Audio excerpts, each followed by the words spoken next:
और मुबैना मुतनाज़ tweet case में तहरीक इंसाफ के रहनुमा सेनेटर आजम सवाती इस्लामाबाद के CIA सेंटर से रिहा कर दिए गए। कारकुनान ने वालेहाना नारेबाजी करके आजम सवाती का इस्तकबाल किया।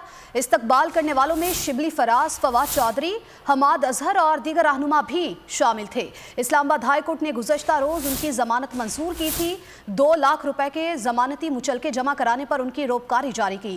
इस्लामाबाद हाई कोर्ट ने जमानत के तहरीरी फैसले में कहा, केस का चालान जमा हो चुका, तफ्तीश मुकम्मल है, आजम सवाती को हिरासत में रखने का कोई जवाज नहीं। आजम सवाती की सुन ली गई। मुबैना मुतनाज़ा ट्वीट केस में जमानत पर रिहा कर दिया गया। CIA सेंटर इस्लामाबाद से जमानत पर रिहाई पर आजम सवाती का पुरतबाक इस्तकबाल किया गया।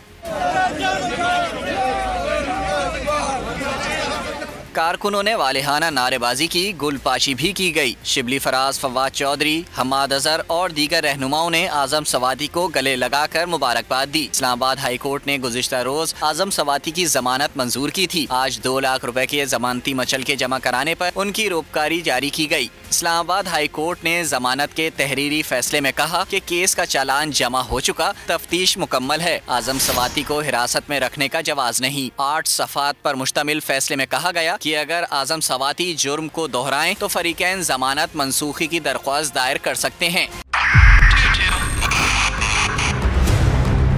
2022 बहुत सारे तोहफे भी देके गया पाकिस्तान की आवाम को। पाकिस्तान की आवाम को एक तोहफा ये दिया कि आवाम को पता चल गया कि पाकिस्तान का मीडिया क्या है। हक और सच का सफर साल 2022 में बोल रहा नंबर 1। हमने बहुत सारे शोज और ट्रांसमिशंस की, पूरा साल मुसलसल जदोजहद में निकल गया कि ये वोट ऑफ कॉन्फिडेंस के पीछे कौन लोग थे। तोड़े रेटिंग के सभी रिकॉर्ड, एंकर्स ने भी आवाम में सबसे ज्यादा मकबूलियत पाई